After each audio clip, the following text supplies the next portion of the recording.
नमस्कार दोस्तों, आपका स्वागत है मेरे YouTube चैनल पे। और आप जैसा कि देख रहे हैं, आज हम बात करने वाले हैं डोजी कॉइन की। अगर आपने ये चैनल मेरा सब्सक्राइब नहीं किया है तो जल्द से जल्द सब्सक्राइब कर दीजिए और बेल आइकन दबा दीजिए ताकि आपको रेगुलर नोटिफिकेशन मिलती रहे। और हम आपके लिए लेते आएंगे हर बार एक टेक्निकल एनालिसिस, ताकि आप अपने नुकसान बहुत कम करें और प्रॉफिट अच्छा बना सकें। तो दोस्तों, हम शुरू करने वाले हैं डोजी कॉइन का एनालिसिस। जैसे कि आप देख रहे हैं, सोशल मीडिया के ऊपर लगातार खबरें आ रही हैं कि डोजी कॉइन जो है वो $1 का जा सकता है, या $5 का जा सकता है, या $7 का जा सकता है। तो क्या ये वाकई में $1 या $5 या $7 तक का जा सकता है? तो हम इसी के ऊपर चर्चा करने वाले हैं।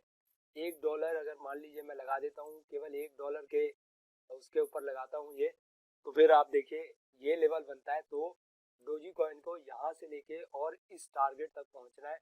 अभी फिलहाल क्या सिनेरियो है उसके ऊपर हम देख लेते हैं।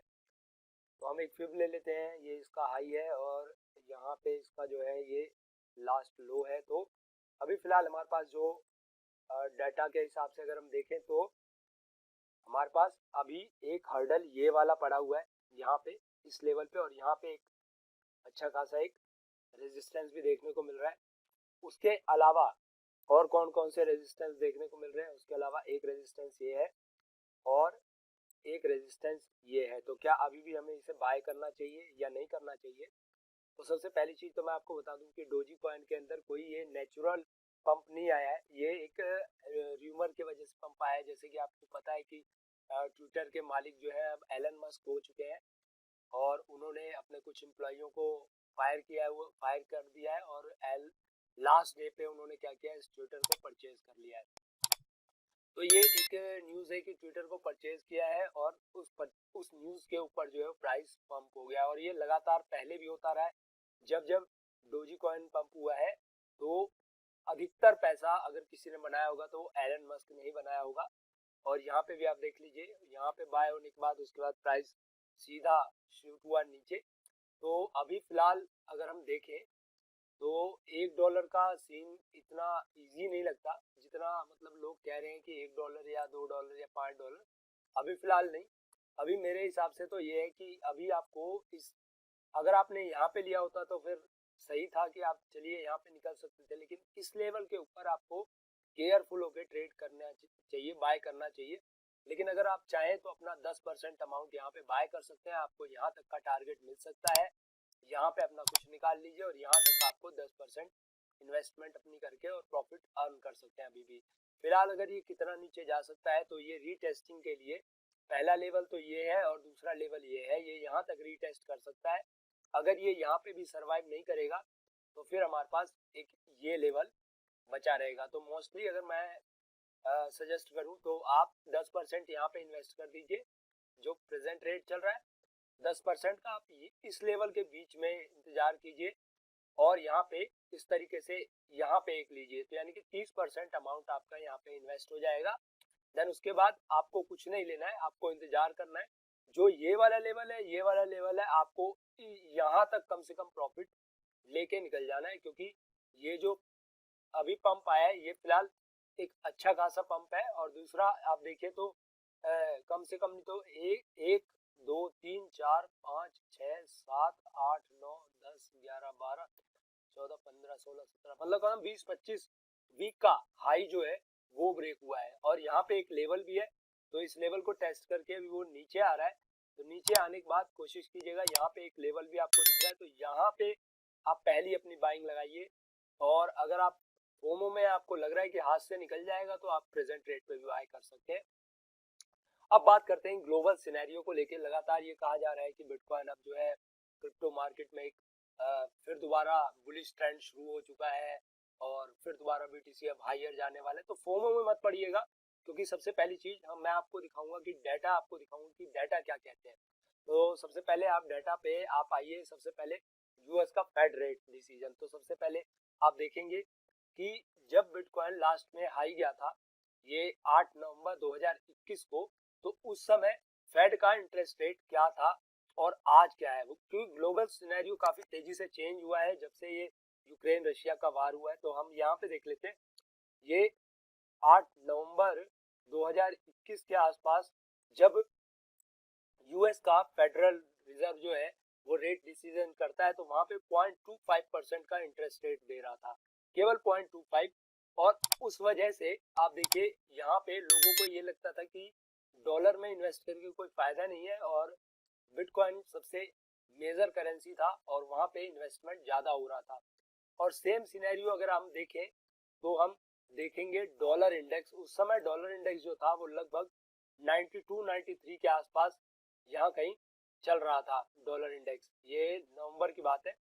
यहाँ पे देखिए करीब 93 के आसपास जो था वो डॉलर इंडेक्स चल रहा था। और यहाँ पे जो मार्केट थी, जो लोग थे, उनको ये लगा कि यहाँ से हिट करके प्राइस जो है वो यहाँ तक दोबारा जो है आएगा। तो इस वजह से ये प्राइस यहाँ पे आने के बाद प्राइस पंप हुआ, लेकिन यहाँ से एक अच्छी खासी डॉलर इंडेक्स में हमें रैली देखने को मिली। जैसे ही ये रैली स्टार्ट हुई वैसे ही बिटकॉइन के लिए ये एक बुरी खबर बन गई और बिटकॉइन लगातार गिरता चला गया। अभी हम देखते हैं कि अभी क्या सिनेरियो है।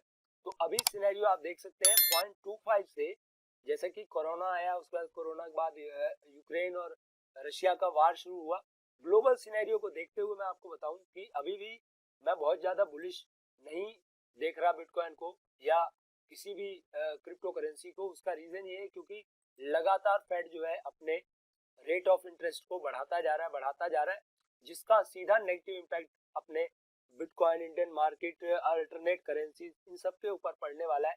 उसके बाद देखिए जब 16 मार्च को फेड ने 0.5 किया, यानी कि डबल कर दिया, तो उस समय क्या सिनेरियो हुआ। तो 16/3 को हम देख लेते हैं बिटकॉइन के चार्ट को। ये 21-14, तो आप देखिए यहाँ पे तो प्राइस मूव हुआ, लेकिन यहाँ से और नीचे गिरने लगा, क्योंकि जैसे ही रेट ऑफ इंटरेस्ट चेंज हुआ 0.5% और बढ़ा। उसके बाद मार्केट में यहाँ पे लोगों को ट्रैप किया गया इस कैंडल के ऊपर।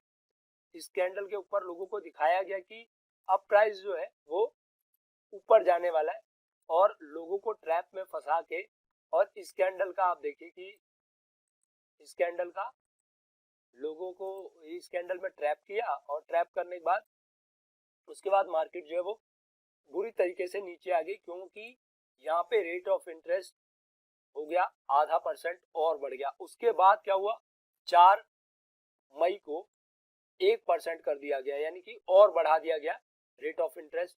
तो मई में हम देख लेते हैं, ये 2 मई और ये 4 मई। उसके बाद आप देखिए एक और गिरावट आई, क्योंकि यहाँ पे रेट ऑफ इंटरेस्ट और बढ़ा तो प्राइस और डाउन आया। अब आप देखिए यहाँ से धीरे धीरे बढ़ता ही चला गया, और 21/9 को 3.25% आ गया, 3.5% आ गया। ये 21 तारीख की बात है, ये यहाँ पे आप देखिए कहीं।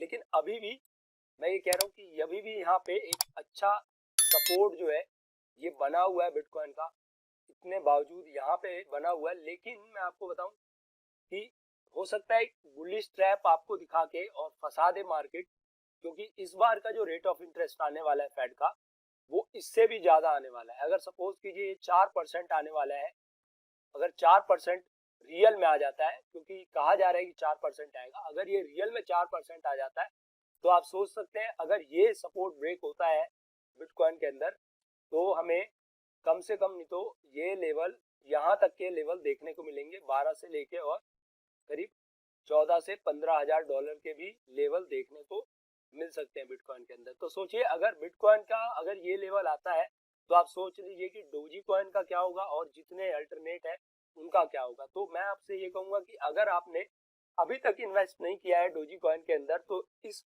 हाईली पंप सिचुएशन के अंदर आप मत घुसे, आप इंतजार करें लेवल के आने का, अपने लेवल के आने का इंतजार करें, उसके बाद ये एंटर करें। ये नहीं कि पैनिक सिचुएशन में प्राइस मूव हो रहा है और आप उसके अंदर हायर पे बाय कर रहे हैं। अगर आपको बाय करना था तो आप लोअर पे बाय करते, लेकिन अभी फिलहाल प्राइस निकल चुका है। अब प्राइस निकलने के बाद आप अगर यहाँ बाय कर लेते हैं, और सपोज कीजिए 2 दिन में ही ये न्यूज आने वाली है, यानी कि ये देखिए आप 2 नवंबर को ये न्यूज आने वाली है, अगर ये 4% का रेट ऑफ इंटरेस्ट होता है, तो फिर आप समझ लीजिए कि ये क्रिप्टो के लिए थोड़ा सा बुरा हो सकता है। तो मैं आपको यही कहूंगा कि आप सोच समझ के ही ट्रेडिंग कीजिए, सोच समझ के ही इन्वेस्टिंग कीजिए। आप इंतजार कीजिए कि मार्केट करती क्या है, और फिलहाल 2, 3 तारीख 4 तारीख से पहले अभी फिलहाल थोड़ा सा सतर्क रहिए। तो आज के लिए इतना ही दोस्तों, जल्द मिलेंगे एक और इंफॉर्मेटिव और वैल्यूएबल वीडियो के साथ। तो अगर आपने मेरा चैनल सब्सक्राइब नहीं किया है तो आप इस चैनल को जरूर सब्सक्राइब कीजिए। लगातार मैं आपके साथ बना रहूंगा और आपको बताता रहूंगा कि आपको करना क्या है और क्या नहीं करना है। तो आज के लिए इतना ही दोस्तों, जल्द मिलते हैं एक नई वीडियो के साथ। नमस्कार, धन्यवाद।